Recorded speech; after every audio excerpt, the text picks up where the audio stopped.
नौजवानों को हालिया में की तस्वीर पेश करना उन्होंने अपना हक अदा कर दिया। उन्होंने सारे भाइयों को जमीन जीतना है, वो हक के साथ हैं, मुस्लिम हुक्मरानों की तरह मुनाफिक नहीं कर रहे हैं,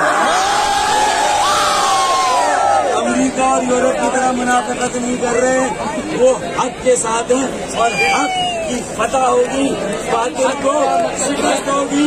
और मैं यही कहूँगा आज की रैली के बाद कि कुछ देर की खामोशी है,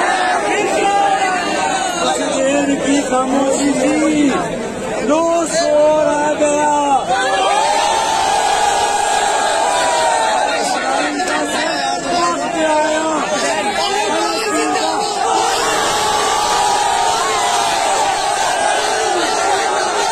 जी फारूक भाई क्या कहेंगे आप आज की रैली के? देखिए 72 सालों से ये जुल्म हो रहा है, कब्जा है, एक जबर है। ये कराची से जो नौजवानों और तालिब इल्मों ने तहरीक कायम की है, ये कराची तक महदूद नहीं है, ये सबसे मौसर तहरीक है।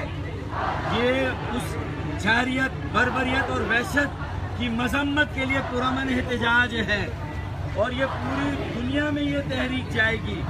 आज बुलंद आवाज में वाज़े तौर पर पैगाम वाशिंगटन भी गया है, लंदन भी गया है और तल अवीव भी गया है। अब ये तशद्दुद और जारियत को बंद करना होगा, अब इसका खात्मा होगा। मैं कराची की सिविल सोसाइटी, नौजवानों और तालिब इल्मों को सलामे तहसीन पेश करता हूँ कि उन्होंने दुनिया की सबसे मौसर, सबसे मुनज़्ज़म, सबसे मुत्तहिद और मुतहर्रिक और सबसे इम्प्रेसिव रैली निकाल कर ये साबित किया कि हमारा ज़मीर जिंदा है और कराची से उठने वाली ये तहरीक इंशाअल्लाह ताला पूरी दुनिया के नौजवानों की सबसे बड़ी तहरीक बनेगी इंशाअल्लाह।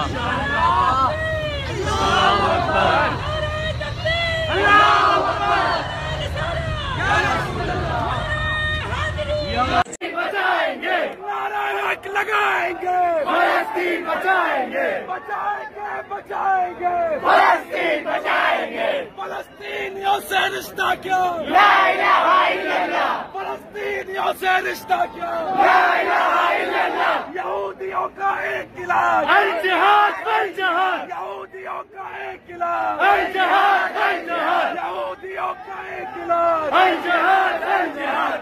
नारा तकबीर, नारा रिसालत, आजादी, आजादी, आगे जाना है, आगे जाना है, मार्च चल रहा है, आगे बढ़िए, आगे बढ़े।